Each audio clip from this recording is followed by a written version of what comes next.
semuanya, kali ini saya akan berbagi sebuah tutorial mengenai cara membuat daftar isi yang pastinya gampang, mudah, tetapi rapi dan enak untuk dilihat. Dan juga cara pembuat daftar isi yang saya tampilkan saat ini seperti ini ya. Ini setelah saya edit jadi rapi kayak gini. Dan kalau kita print tampilannya akan seperti ini. Jadi ini sudah sesuai dengan kaidah umum ya sebenarnya untuk cara penulisan daftar isi, baik itu untuk makalah, baik itu untuk proposal maupun skripsi. Nah, tutorial yang saya bagikan hari ini adalah tutorial yang sangat mudah karena bisa disesuaikan dengan kaidah atau aturan-aturan di mana kalian berada saat ini. Misalnya di kampus kalian butuh syarat penulisan skripsinya itu halamannya seperti ini dengan ukuran-ukuran tertentu, maka melalui tutorial yang saya bagikan hari ini teman-teman bisa langsung kalian bisa langsung kustomisasi saja sesuaikan dengan tempat di mana kalian berada, baik itu kalau di kampus maupun juga kalau itu di sekolah. Jadi ini adalah cara pembuatan daftar isi yang sangat mudah untuk di custom atau sangat mudah untuk disesuaikan dengan tempat di mana kalian berada saat ini. Oke, dan langsung saja, ini adalah yang sudah selesai diedit.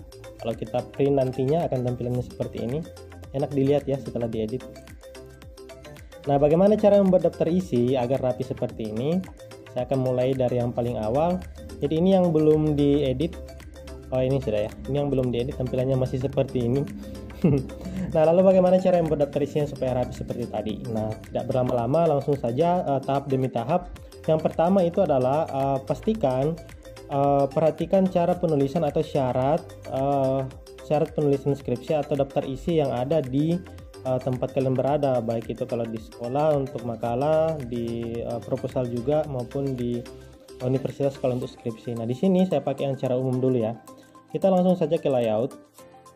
Pertama, pastikan di page setup itu diatur untuk top atau bagian atasnya itu 4 cm, bagian kiri atau left itu juga 4 cm, di bagian bottom 3 cm atau bagian bawah, dan bagian right itu juga 3 cm. Nah, ini yang saya tadi bilang, ini gampang untuk di custom sesuai dengan kebutuhan.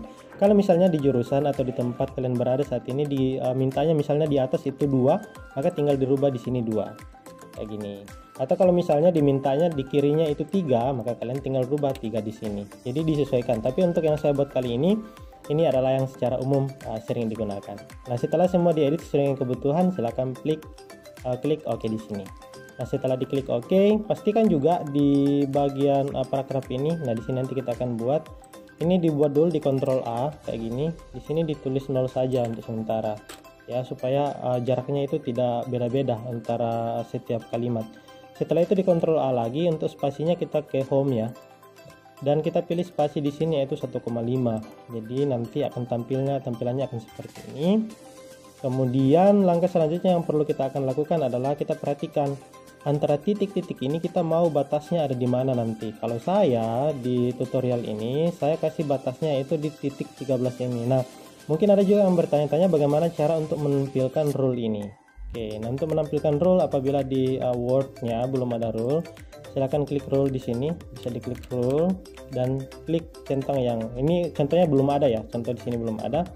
Diklik saja di sini rule kayak gini, diklik yang show rule maka akan muncul seperti ini.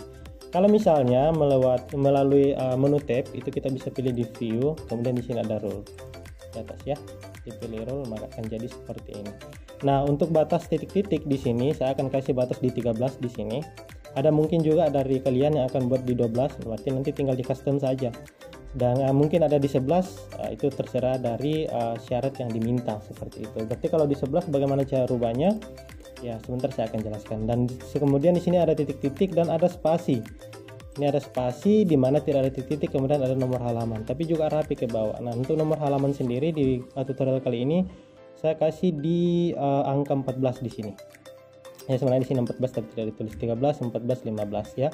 Mungkin saja juga ada yang tulisnya di 13, terserah. Tapi kali ini saya akan berikan tutorial dengan langkah-langkah ini. Nanti disesuaikan saja. Baik. Nah, selanjutnya berarti pilih layout, di paragraf, pilih menu tab.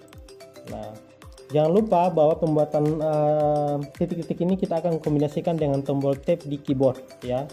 Nah, tapi sebelumnya kita pilih dulu untuk yang titik-titik, kita mau tadi batasnya sampai 13 ya, di 13 ini.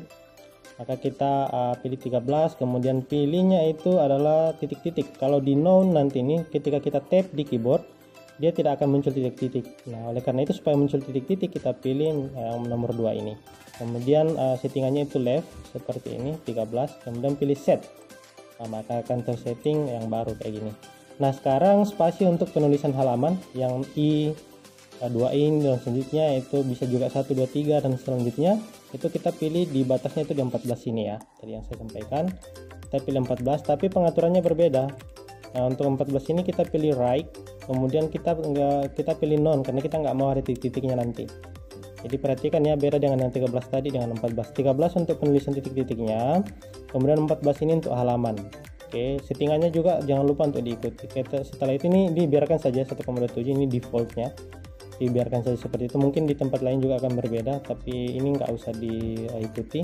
Yang di sini saja yang 14 dengan 13, bisa juga di custom sesuai dengan kebutuhan. Setelah itu di set kembali.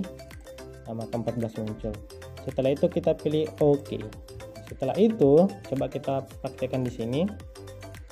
Contohnya ini ya, kita hapus. Ini hapus dulu sampai kursornya itu betul-betul berada pada huruf terakhir di kalimat tersebut. Contoh di sini tadi R.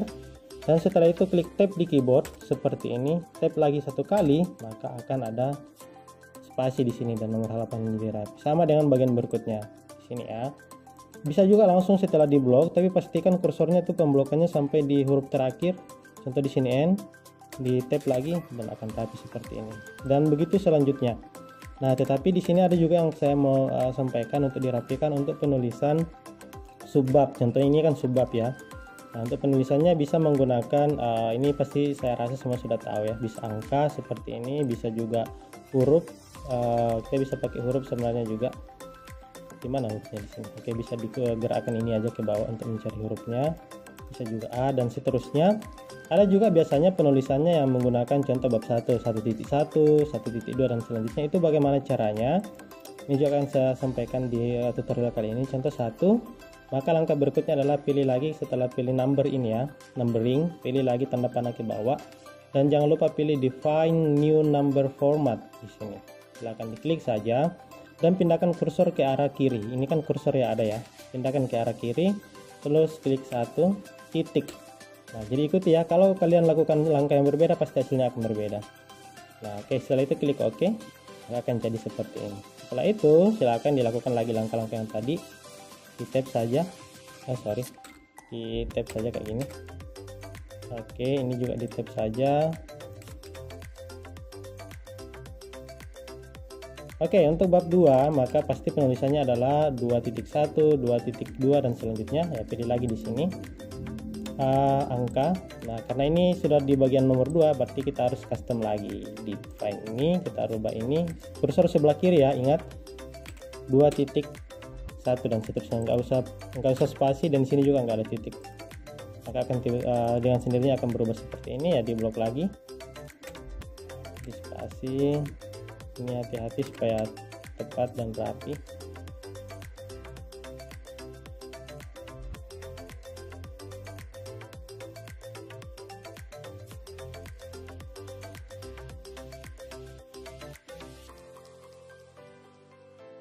Dan untuk di bab berikutnya ini variabel ini juga kita harus buat dia dalam bentuk numbering. Nah, kemudian karena dia di 3, kita rubah lagi di sebelah kiri sini 3 titik, tidak usah dispasi, klik OK dan jadi lagi kayak gitu. Oke, lanjut.